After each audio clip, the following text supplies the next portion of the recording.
Sejam bem-vindos mais uma vez a essa série de estudos. Vamos ao segundo tema, um dos temas que eu mais aprecio, uma das profecias clássicas da Bíblia, que nós encontramos no capítulo 2 de Daniel. O título da mensagem de hoje, um reino que jamais passará. Um reino que eu e você precisamos e queremos ser súditos. Mas antes de reinarmos na glória com Cristo, é preciso aprendermos a ser servos no reino da graça aqui. E então, sobre esse capítulo incrível da Bíblia, que eu quero convidá-los a abrirem suas Bíblias, Daniel, capítulo 2, versos 27 a 35. Daniel é considerado o Apocalipse do Antigo Testamento. Daniel, capítulo 2, é o tema, é o texto que usaremos hoje. Na minha mensagem anterior, eu preguei sobre o capítulo 1, jovens sem crise de identidade. E hoje falaremos sobre aquela profecia que desde criança aprendemos, da estátua, do sonho do rei Nabucodonosor. Vamos à leitura então? Daniel 2, 27, nos diz assim: Respondeu Daniel na presença do rei e disse: O mistério que o rei exige, nem encantadores, nem magos, nem astrólogos o podem revelar ao rei. Mas há um Deus no céu, o qual revela os mistérios, pois fez saber ao rei Nabucodonosor o que há de ser dos últimos dias. O teu sonho e as visões da tua cabeça, quando estavas no teu leito, são estas. Estando tu, ó rei, no teu leito, surgiram-te pensamentos a respeito do que há de ser depois disto. Aquele, pois, que revela mistérios, te revelou o que há de ser. E a mim me foi revelado este mistério, não porque haja em mim mais sabedoria do que em todos os viventes, mas para que a interpretação se fizesse saber ao rei, para que entendesses as cogitações da tua mente.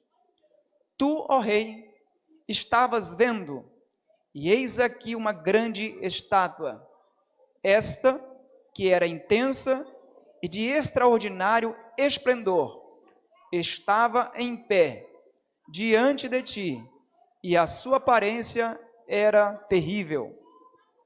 A cabeça era de fino ouro, o peito e os braços de prata, o ventre e os quadris de bronze, as pernas de ferro, os pés em parte de ferro e em parte de barro.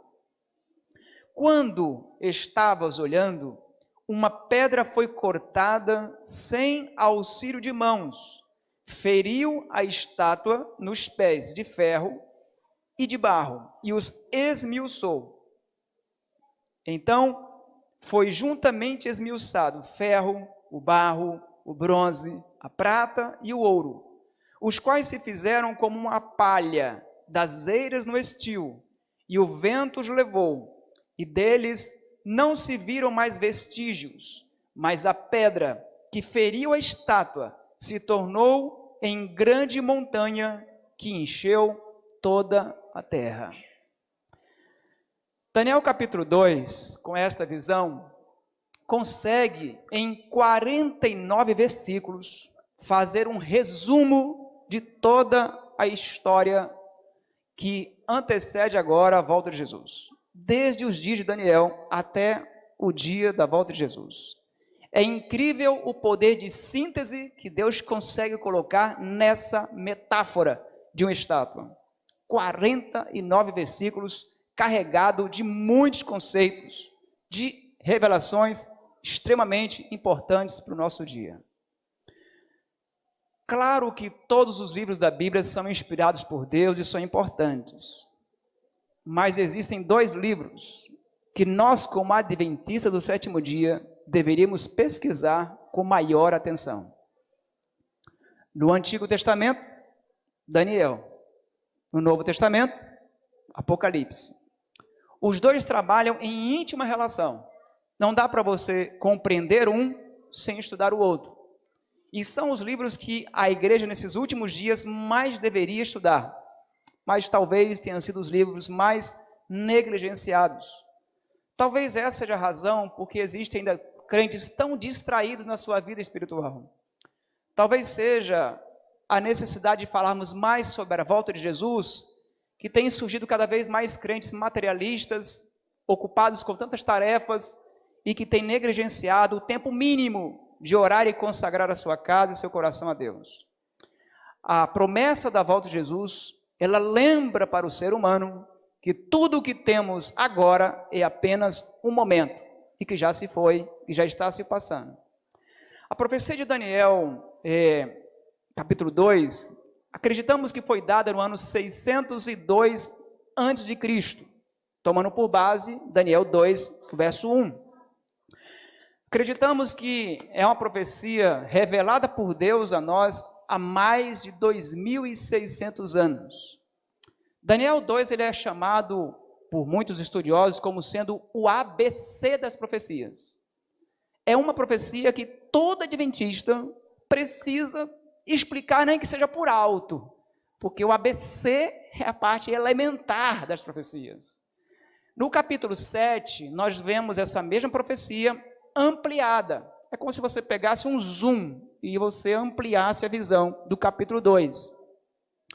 No capítulo 2, com a apresentação de uma estátua, ali são colocados 4 metais: ouro, prata, bronze, ferro, e o ferro continua e surge um mineral que seria o barro. No capítulo 7, é a mesma visão, só que vários detalhes acrescentados. Mas ao invés de 4 minerais, surgem 4 metais, ao invés de 4 metais, surgem 4 animais. Um leão, considerado o rei da selva, depois vem um urso, depois vem um leopardo, e por último um 4º animal, bem esquisito, muito estranho, terrível e espantoso.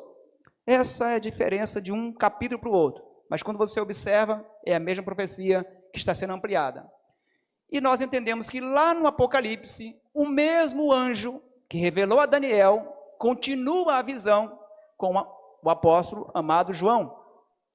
Ainda, quando se fala dessa profecia, diz que, como o rei não conseguia se lembrar do sonho, naquela cultura em especial, um sonho era um recurso que os deuses usavam para comunicar com os seus seguidores, as pessoas que o seguiam, que o adoravam. E acreditava-se, inclusive, que o rei, ele era uma pessoa de um posto especial, responsável por uma nação, e que desfrutava de alguns privilégios especiais com a divindade. Então, os sonhos, eles inclusive tinham várias pessoas e profissionais que estudavam como interpretar sonhos, visões, através de óleo, de vísceras de animais, de aves. Então, o rei sempre tinha essas pessoas à sua disposição. Mas o fato é que o rei fez um pedido para os seus sábios que eles não podiam atender. O pedido era o que ele queria que dissesse a interpretação, mas antes da interpretação, ele queria que dissesse qual era o sonho. Quando alguém te conta um sonho, se pedir para você interpretar, dependendo da sua criatividade, não fica tão difícil, né? Mas o fato é que o rei não conseguia lembrar do sonho, ou ao menos partes importantes do sonho. E agora, disse, já que vocês não servem nem para dizer o sonho, nem para dar interpretação, já chega de vocês ficarem comendo da minha mesa de graça. Vou matar todos.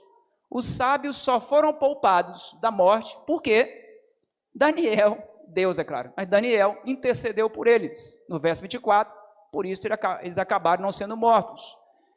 O verso 18 me chama a atenção da atitude de Daniel e dos seus companheiros diante do decreto de morte. Eu não sei como é que você lida com a ideia de que um dia teremos um decreto contra nós. 2, na verdade. Um de perseguição aos que quiserem seguir a Bíblia, a santificação do sábado, e depois um segundo decreto haverá, de morte. Eu não sei como é que você lida com isso. Eu não sei como é que você lida quando você tem um problema sério para resolver e você olha para um lado para o outro e parece que não tem uma solução, pelo menos no momento. Mas eu gosto da atitude de Daniel e seus companheiros. Eles recorrem ao recurso mais poderoso que eu e você podemos recorrer. Recorreram a quê? A oração. Ele chega para os seus amigos e diz assim: gente, temos um problema. Temos um sonho do rei e eu não sei o que é. Vamos orar. A oração é a chave que abre os celeiros do céu para aquele que se apodera pela fé dos recursos que Deus coloca à nossa disposição. Mas só recebe se você pedir. E é isso que eles fazem.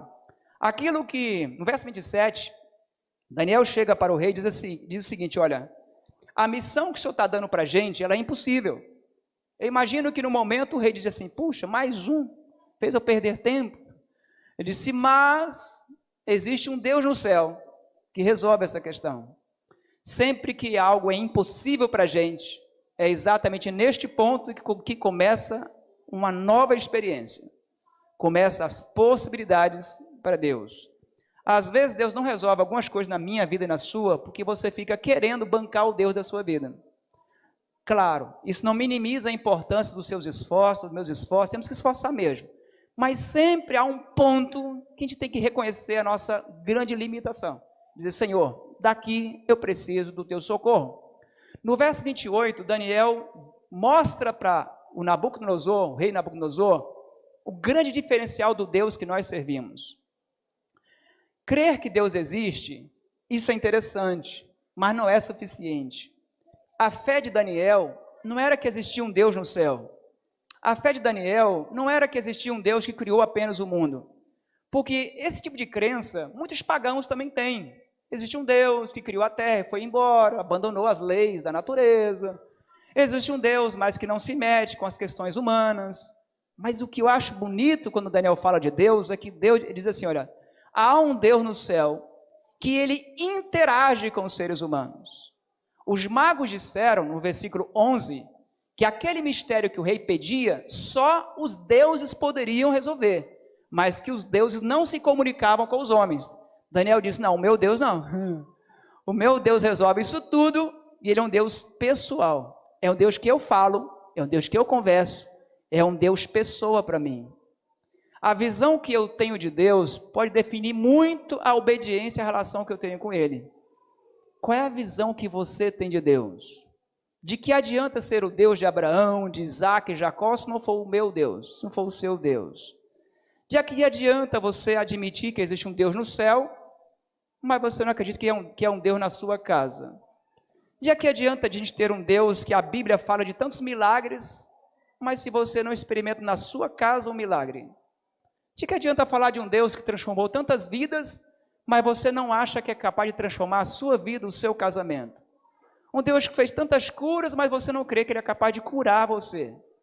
Não é assim que Daniel via Deus.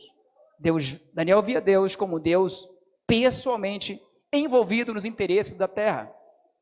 No versículo 29 que nós lemos, diz que, eu acho curioso, é que esse sonho poderia ter sido dado a Daniel, como o do capítulo 7 e outros foram dados. Mas Deus dá um sonho a um rei pagão, um rei opressor, cruel, que havia dizimado Jerusalém, destruído o templo, matado diversas pessoas, mulheres e crianças. E Deus dá um sonho ao rei pagão. Isso eu acho curioso. Por que Deus não deu o sonho para Daniel, que era um homem santo? Por que dá um homem pagão um sonho divino? Eu acredito muito naquela passagem de João 1, verso 9, se não me falha a memória, ou 19, que Deus é a luz que ilumina todo o homem. Eu acredito que Deus, Ele dá a sua luz a todas as pessoas, não importa a raça, o credo, ou a maneira dele ser ou de viver. Eu acredito que Deus dá uma luz suficiente para todo homem ser salvo, se Ele quiser. E quando a gente estuda essa história, a gente vê no verso 29, que o Nabucodonosor, mesmo sendo um rei pagão, ele estava preocupado com o futuro. claro, com o futuro do seu reino, mas estava preocupado com o futuro. Quem é que não se preocupa com o futuro? Há algum problema em se preocupar com o futuro? Bom, se for em excesso, sim. A preocupação excessiva com o futuro desencadeia hoje um dos maiores problemas da sociedade moderna, chamada ansiedade. E que não é um problema de hoje. Jesus já dizia em seus dias: não andeis ansiosos por coisa alguma, por haver de comer, tudo mais. Mas a ansiedade tem sido um drama para muitos homens e mulheres hoje, inclusive crianças. Há crianças hoje, jovenzinhos deveriam estar brincando, curtindo a vida, perambulando e aprontando, e estão morrendo de ansiedade, sofrendo de ansiedade. Então, mas quando eu falo de preocupação com o futuro, eu não estou falando de sofrer de ansiedade. Estou falando de pensar: o que vai ser amanhã? Para onde eu estou indo? O que vai acontecer? A história tem um final. Mesmo homens e mulheres que não professam uma crença religiosa, tem muita gente preocupada hoje com esse futuro que estão vivendo. Será que a guerra da Rússia e a Ucrânia vai parar por ali mesmo? Será que outros países vão entrar nela? Será que nós vamos passar por uma terceira guerra mundial? Será que o Brasil vai fabricar em breve também a bomba nuclear, uma arma nuclear? Por que sim, por que não? Será que nós seremos vítimas realmente de uma terceira guerra que use essa bomba e destrua milhares de vidas? Será que virá uma nova pandemia?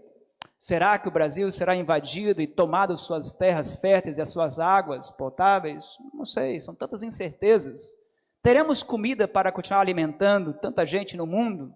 Será que a população que tem hoje, se continuar crescendo como vai, nos próximos 20 anos terá recurso suficiente para sustentá-la? Há muita gente preocupada com isso. E Nabucodonosor estava preocupado. E Deus então dá a ele uma visão. Agora, ele não consegue lembrar o sonho, pelo menos não todo, e não consegue a interpretação. E eu penso, por quê? Porque é nesse ponto que precisava de Daniel. Se o rei lembrasse a visão e contasse o sonho para os seus sábios, tinha um risco muito grande de eles inventarem qualquer uma lorota, qualquer uma conversa fiada, e ele acreditar. E o sonho divino ser desperdiçado. Por isso Deus coloca nesse contexto Daniel para dizer o sonho e a interpretação. Eu fico pensando que Deus poderia, com seus anjos, espalhar a mensagem do Evangelho para o mundo inteiro. Deus poderia pegar essas profecias aqui, mandar os anjos, ou até em sonho. Quando o mundo dormisse hoje à noite, Deus pegar em sonho e revelar para todo mundo o Evangelho. Mas Deus não planejou assim. É aí onde entra a sua pessoa. Aí onde entra a igreja adventista. É aí onde entra eu e você, examinando a profecia, para ele explicar às pessoas o que nos aguarda o futuro. Nós não temos medo do futuro, porque o mesmo Deus do passado é o Deus do presente e ele já está no futuro. Eu gosto muito das profecias, porque as profecias impressionam pelo tempo que elas são dadas com antecedência. Isso mostra que Deus não adivinha o futuro. Deus, na verdade, conhece o futuro. E o incrível é que ele conhece o futuro já antes de começar, né? Deus não tem começo, Deus não tem fim. Para ele o futuro e o presente não fazem a menor diferença. No verso 39, Daniel chega com a interpretação para dar para o rei. E no verso 39 diz assim: Rei, depois de ti se levantará um outro reino. Ele será inferior ao teu, mas vai se levantar. Eu fico pensando que essas palavras não foram fáceis para Daniel falar. Não porque ele não soubesse o que dizer, mas é porque geralmente, quando alguém ia diante de um monarca, ele ia com a seguinte saudação: viva, ó rei, eternamente. Chegaram agora para um rei dizer para ele que ele não viveria eternamente, era quase uma afronta. Dizer para ele que, claro que ele disse que ele era cabeça de ouro, deve ter enchido um pouco de vaidade o coração de Nabucodonosor, mas o problema é que ele disse que viria um outro reino, seria inferior ao dele, como a prata, mas, de qualquer forma, iria passar o seu reinado. Certamente, não foi a mensagem que talvez Nabucodonosor quisesse ouvir, mas era a mensagem que ele tinha que ouvir. Você vai ver mais adiante, quando ele faz uma estátua lá na planície de Dura, que a estátua que ele faz não era como na visão. Não era só a cabeça de ouro. A estátua que ele constrói no campo de Dura era toda de ouro. Cabeça, braços, ventre, pernas e pés. Porque no coração de Nabucodonosor o que ele queria era isso. Um reino como o dele, que fosse para sempre. Só tem um detalhe. Nenhum reino será para sempre dessa terra. Só um reino jamais passará. É o reino de nosso Senhor Jesus Cristo. Daniel falou para o rei o que ele tinha que ouvir. Daniel falou o que ele precisava ouvir. Nós não temos que consultar as pessoas o que elas querem ouvir. Nós temos que consultar a Deus o que nós temos que falar para elas. Eu não tenho que pregar o sermão que você quer ouvir. Eu tenho que pregar o sermão que você precisa ouvir. Os pais foram colocados em lugar de Deus, não é para falar para os filhos o que agrada os filhos, mas o que eles precisam saber. Os pais não têm que tratar os filhos como convencionalmente ou popularmente quer que sejam tratados. Nós temos que tratar nossos filhos e educá-los como a Bíblia quer e ensina que nós os tratemos. Por isso que Daniel deixou que a coragem e a fé superassem talvez o seu medo e a preocupação com a ameaça do rei. Ainda nessa visão, eu queria destacar aqui, quando ele falou desses 4 metais, como precisamente a história fez questão de provar a profecia. A história, ela serve apenas para comprovar o que Daniel já havia recebido de Deus a revelação. A cabeça de ouro representava, nós já sabemos, o Império Babilônico, que começou ali, ele sobressaiu-se, ao finalzinho do Império Assírio, surgiu a Babilônia como a grande potência do Mediterrâneo. E ali, do ano 605 até o ano 539, ninguém conseguia superar a Babilônia. E foi neste período também que conquistou Jerusalém. Mas a profecia dizia que o novo reino, em aliança, surgiria, representados pelos braços de prata. A Média e a Pérsia se aliaram e formaram um império. Invadiram Babilônia no ano 539, começando com Dario e Ciro em aliança. Dario era um pouco mais velho do que Ciro e ele começou o governo e Ciro depois continuou. Terminando com Dario III no ano 331. Um novo reino agora surge, o terceiro, representado pelo bronze, por Alexandre o Grande. Um homem que teve uma vida curta, uma carreira militar muito breve, pouco mais de 33 anos, ele morreu de bebedeira, pelo menos assim a história registra, acredita-se que foi uma intoxicação, mas enfim, não importa como isso, o fato que ele morreu jovem, 33 anos. E ele ali então fez um grande império nesse período tão curto, mas ao morrer Alexandre, o reino precisou ser dividido porque não havia um homem que pudesse manter uma linhagem. Acredita-se, inclusive, que não havia nenhum herdeiro legítimo que pudesse dar seguimento ao seu império. Então, 4 generais, Lisímaco, Seleuco, Ptolomeu e Cassandro, dividiram entre si ali as 4 regiões principais e começaram a governar. Não levou muito tempo e no ano 168, Roma surgiu como o império mais longo da história. Mais de séculos aí dominando e arrasando por onde passava. Roma surgiu com Antíoco IV e terminou com Rômulo Augusto em 476. Isso me refiro à Roma dos imperadores, dos Césares, porque nós acreditamos que Roma não acabou.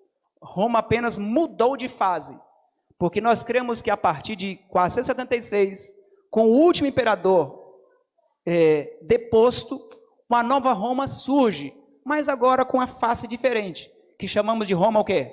Papal. Uma Roma liderada por papas. Essa Roma, nós já sabemos, perseguiu milhares de cristãos, perseguiu e tentou fazer vários ensinos contrários à Bíblia serem colocados, e essa Roma ainda existe e vai persistir até o final. Por isso que nos pés da estátua tem o ferro. É uma extensão das pernas, só que agora com uma maneira diferente. No verso 43, diz que muitas pessoas tentariam formar um 5º império, mas não iriam conseguir. alianças foram feitas, governantes bem que tentaram, entre eles Carlos Magno, que governou a Europa por mais de 30 anos, você vai encontrar Napoleão Bonaparte, você vê Hitler e outros que tentaram fazer um novo império, mas a profecia já tinha dito que não teria. E contra a profecia, meu amigo, não tem jeito. Deus já disse que não vai ter outro império. Terá um último poder, mas não podemos chamar de quinto império. Essa citação, não sei de quantos é conhecida, mas eu acho que ela é muito esclarecedora. Há um manuscrito, 63, de 1899, que Ellen White ela simplifica quem representa, que poder representa os pés de ferro e barro da estátua. Ela diz assim: a mistura dos negócios da igreja com os negócios do Estado é representado pelo ferro e barro. Então existem várias discussões aí do que seria o dedo mindinho, o polegar, o pé da estátua, direita e esquerda. Para ser sincero, eu não tenho muito interesse nesses detalhes. Para mim, eu acho que o que interessa para a igreja é o que representa esse último poder. Esse último poder, de acordo com a revelação que nós temos e na Bíblia apresenta, é Roma papal. Roma papal, que vai ser o último poder que vai tentar governar o mundo todo. De acordo com Apocalipse 13, representando o ferro e o barro, acredita-se que o ferro e o barro, por mais que você tente, pode ter alguma ligadurazinha, mas não tem firmeza.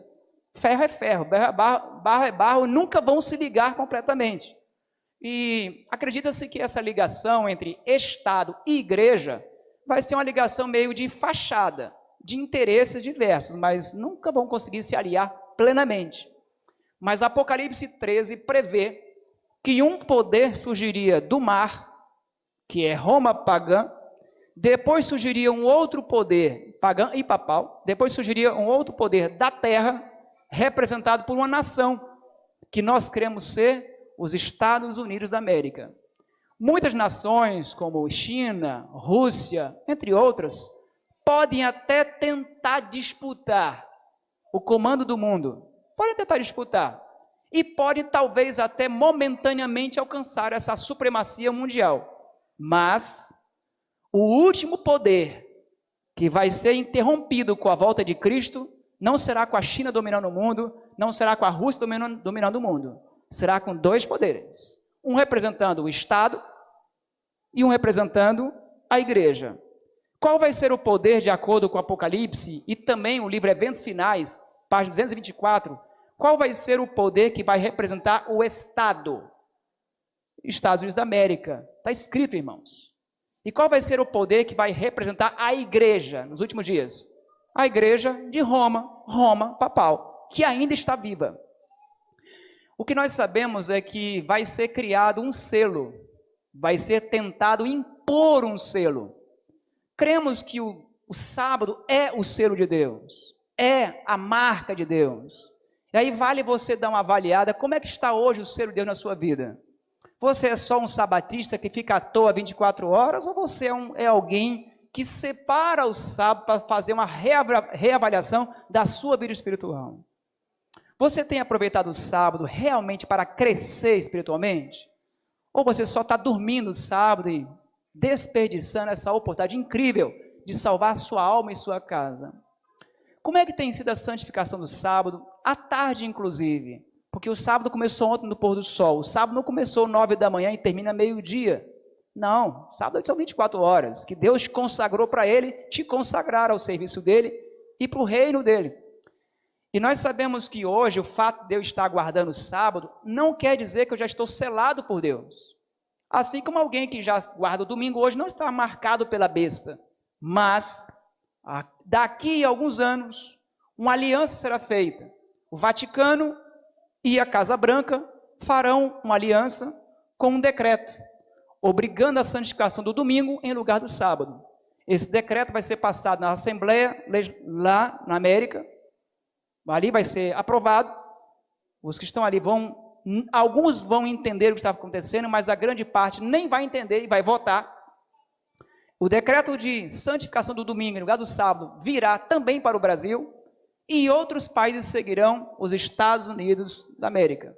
O país que era um dia protestante, o país que um dia foi criado de fugitivos que vieram da Europa, fugindo da perseguição, se transformará num país perseguidor.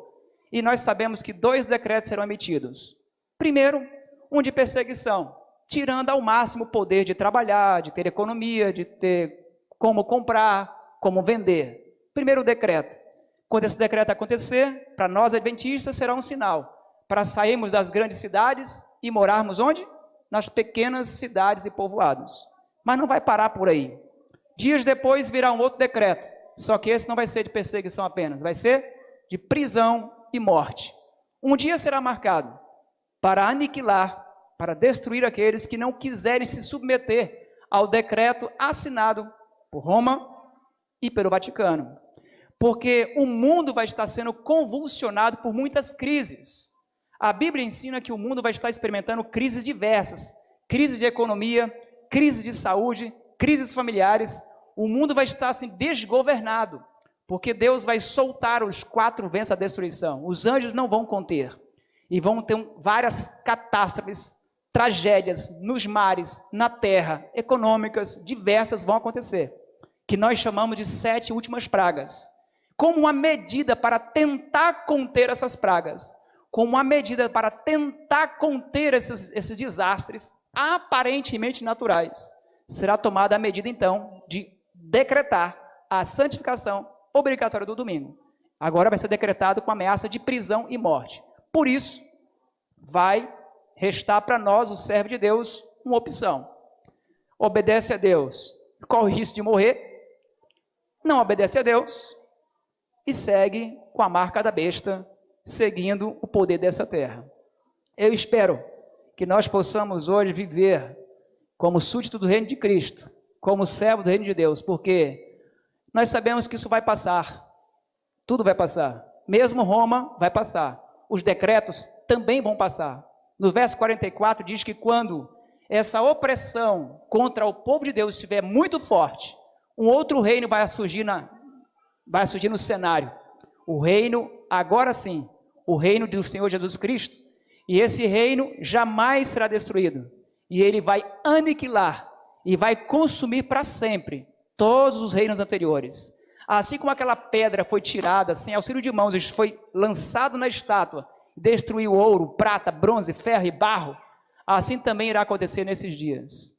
Quando o povo de Deus estiver acuado, aparentemente prestes a ser morto, Deus vai fazer a interferência e vai dizer, agora sim, o meu reino será estabelecido e aqueles que esperaram, confiaram em mim, reinarão com Jesus para sempre. Esse é o meu desejo. Eu tenho certeza que é o seu também.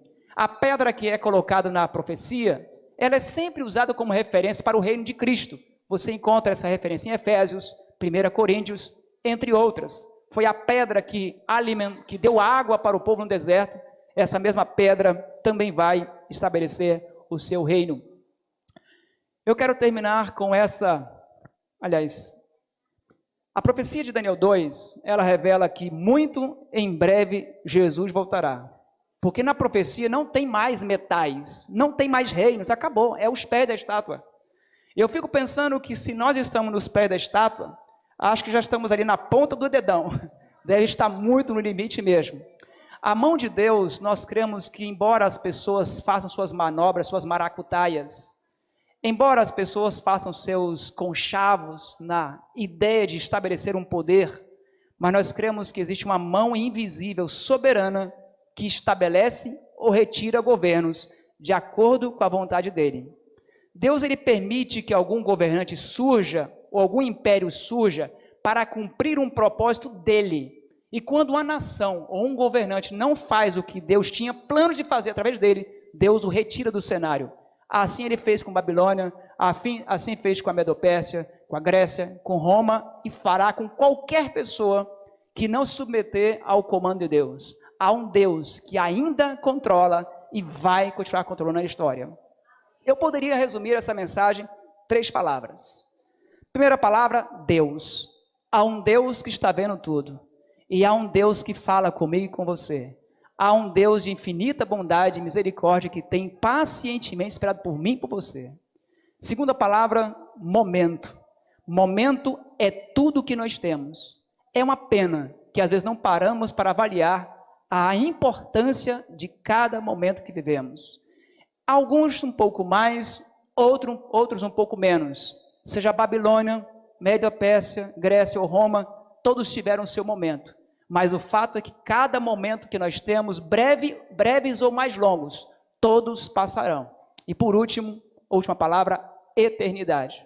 Cada um de nós tem um encontro marcado na eternidade, dos salvos ou dos perdidos. O fato é que Deus tem feito de tudo o que pode para acordar a gente, nos despertar e nos preparar.